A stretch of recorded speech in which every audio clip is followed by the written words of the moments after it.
जय महाकाल दोस्तों, कैसे हैं आप लोग। आशा है आप लोग स्वस्थ होंगे, सुखी होंगे और आपके जीवन में होंगी ढेर सारी खुशियां।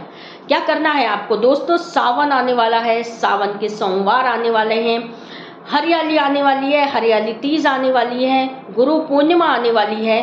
तो दोस्तों सावन के सोमवार से पूजा भक्ति भाव लोगों के दिल में जागृत और ज़्यादा हो जाते हैं, क्योंकि सावन के सोमवार हैं।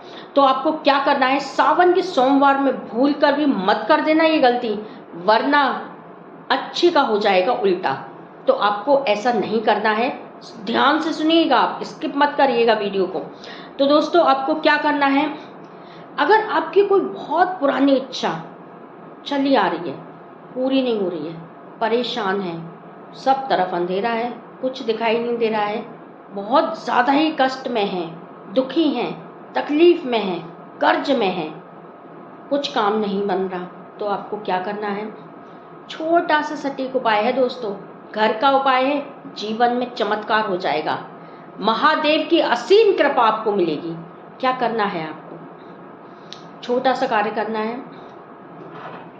तो दोस्तों सबसे पहले आप लोग स्किप करके वीडियो देखते हैं तो आपकी समझ में नहीं आता, बिल्कुल भी समझ में नहीं आता कि हम क्या बताने वाले हैं और क्या उपाय करने वाले हैं। तो दोस्तों स्किप तो बिल्कुल भी मत करिएगा, वीडियो को ध्यान से सुनिएगा, ध्यान से देखिएगा।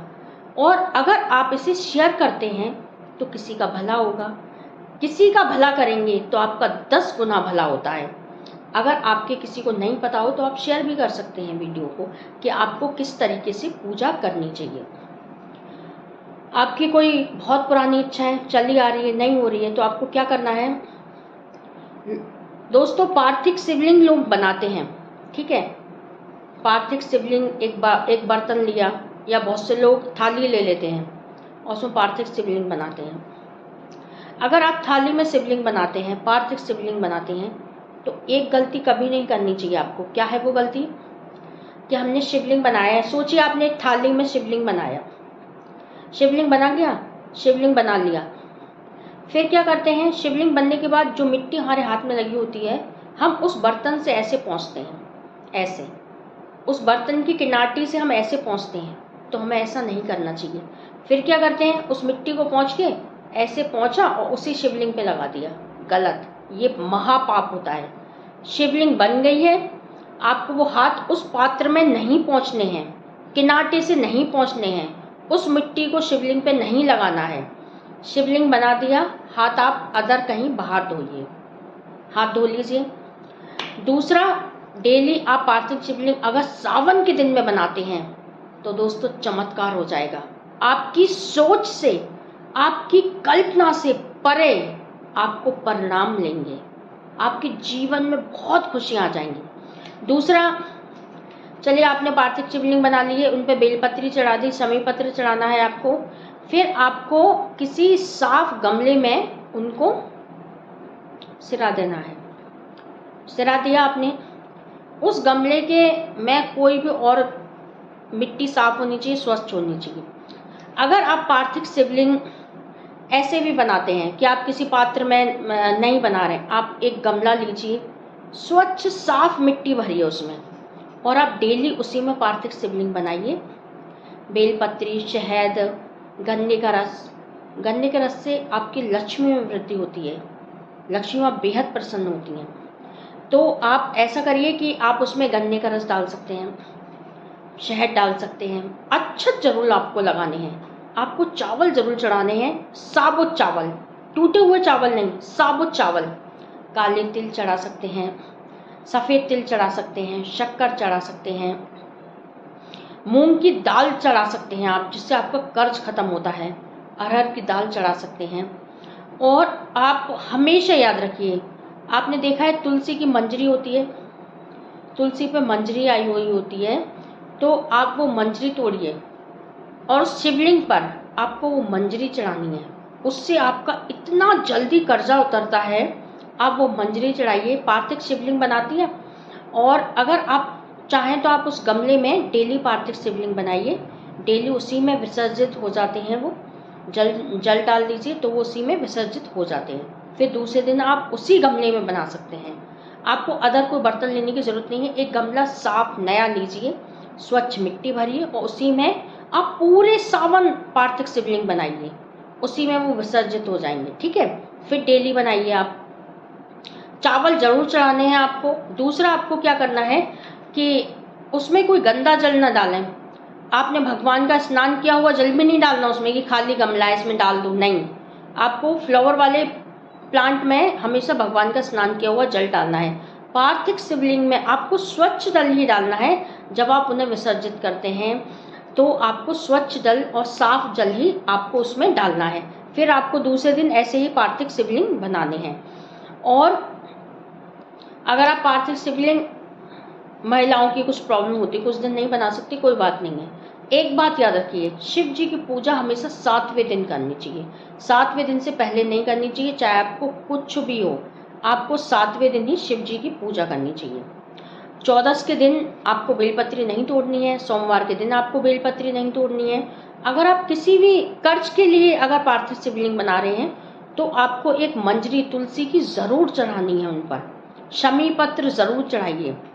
और अगर आप धन चाहते हैं, व्यापार में वृद्धि चाहते हैं, तो आप कुछ मीठा जरूर चढ़ाइए। गन्ने का रस चढ़ा देते हैं तो बहुत ही मजे की बात है। आप कच्चा दूध चढ़ाइए उस पर, जो आपके घर में है। आप एक डब्बे में सावन के दिन में काले तिल, सफ़ेद तिल और आपको ये अरहर की दाल, मूंग की दाल, साबुत चावल, ये सब चीज़ें आप एक मिला के रख लीजिए और डेली शिवलिंग पर आप चढ़ा सकते हैं। काली मिर्च के दाने। क्या होता है कि काफ़ी सारे ग्रह हमारे जब खराब होते हैं और आप ये सब चीज़ें मिला लेते हैं तो आपके सारे ग्रह स्वतः ही ठीक होते हुए चले जाते हैं। और अगर आप पार्थिव शिवलिंग नहीं बनाते हैं तो आप मंदिर जाते हैं तो मंदिर पे आप ये सब चीज़ें चढ़ा सकते हैं, जिससे आपकी बहुत सारी समस्याओं का हल होगा। दूसरा, सावन के दिन में आपको पशुपति का व्रत नहीं रखना चाहिए, क्योंकि सावन के, या तो आप सावन के सोमवार करिए या फिर आप पशुपति व्रत करिए। आपको एक सोमवार में आपको 2 व्रत नहीं करने हैं, क्योंकि आपके 2 व्रत कभी भी नहीं लगते। जैसे कि अगर आप एकादशी का व्रत रखते हैं और आप गुरुवार का भी व्रत रखते हैं और गुरुवार वाले दिन एकादशी पड़ गई तो आपने सोचा कि हमने दोनों व्रत रख लिए। कभी 2 व्रत एक दिन में नहीं रखे जाते हैं, या तो आप गुरुवार का ही व्रत रखेंगे या फिर आप एकादशी का ही। एक बात याद रखिए, एकादशी का व्रत कभी तोड़ा नहीं जाता। आपको अगर गुरुवार का व्रत भी रखते हैं तो आपको एकादशी का व्रत रखना चाहिए, गुरुवार का स्किप कर दीजिए आप। ठीक है। दूसरा, बहुत से लोग शुक्रवार का व्रत करते हैं। शुक्रवार के व्रत वाले दिन अगर कोई व्रत पड़ता है तो आप 2 व्रत रख लेते हैं, ऐसा नहीं आपको करना है। तो सावन के सोमवार में आपको सोमवार का, या तो सावन के सोमवार रखिए या फिर आप पशुपति व्रत रखिए। जो पशुपति व्रत की विधि है आपको वो पूरी करनी है, लेकिन आप उसी दिन 2 व्रत, किसी भी व्रत में आपको 2 व्रत नहीं रखे जाते हैं, उसका आपको पाप लगता है। दूसरा, आप सावन के दिन में गोधूली बेला यानी कि शाम के समय एक समय निश्चित कर लीजिएगा कि आपको एक समय ही दीपक जलाना है। अगर आप सावन के दिन में बेल पत्री के नीचे दीपक जलाते हैं, वाह, आपकी जिंदगी में मजा आ जाएगा। आपके कष्ट कैसे मिटते हुए चले जाएंगे आपको खुद पता नहीं चलेगा।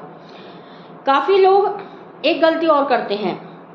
एक बात याद रखिएगा, लक्ष्मी जी के लिए हमेशा लंबी बत्ती का दीपक जलाया जाता है। अगर आपको लक्ष्मी की कामना है तो आप लंबी बत्ती का दीपक जलाइए।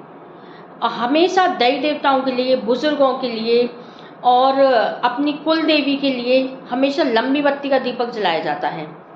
और आप विष्णु भगवान के लिए जलाते हैं, शिव जी के लिए जलाते हैं, तो हमेशा आपको गोल बत्ती का प्रयोग करना है। मंदिर जाएं तो कभी किसी और के दीपक में आपको दीपक नहीं जलाना चाहिए। अपना दीपक लेके जाइए। जब बत्ती लेके जा सकते हैं तो आप दीपक भी लेके जा सकते हैं, क्योंकि एक दीपक ही आपको बनाना है। अपना दीपक लेके जाइए।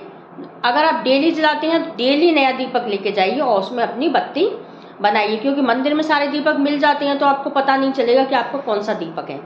हमेशा आपको अपना दीपक लेके जाइए, उसी में आपको बत्ती अपनी जलानी है और प्रभु से प्रार्थना करनी है। देखिए, सबकी डोर भगवान के हाथों में है, सबका भाग्य भगवान के हाथों में है। शिवलिंग पर जाएं, आपके घर में हो चाहे मंदिर पर जाएं, हमेशा अपना मस्तक शिवलिंग पर जरूर लगाएं। शिवलिंग पर लगाने से बिगड़ी किस्मत भी बन जाती है, बिगड़ी किस्मत भी सुधर जाती है। दोस्तों, आप शिवलिंग पर हमेशा अपना सर जरूर लगा कर आएं। 3 ताली आपको ज़रूर बजानी है। शिव जी की पूजा करें, उसके बाद अपनी प्रार्थना कर लें, उसके बाद आपको 3 ताली ज़रूर बजानी चाहिए। और शिव जी से अपनी प्रार्थना करिए कि शिव जी भगवान, हे भोले बाबा, भोले बाबा तो भोले बाबा हैं, सबकी सुनते हैं, लेकिन सटीक और सही तरीके से आप कार्य करेंगे तो भोले बाबा आपकी ज़रूर और जल्दी सुनेंगे। तो दोस्तों, सावन के दिन आने वाले हैं, आप इस वीडियो को देखिएगा कि ताकि आप लोग सावन में कोई भी गलती ना कर सकें और आपकी हर मनोकामना पूरी हो, आपके जीवन में खुशियां आएँ, आपके घर में खुशियां आएँ, आपकी हर इच्छा पूरी हो। तो दोस्तों, इसी के साथ मैं विदा लेती हूँ। जय महाकाल दोस्तों, नमस्कार।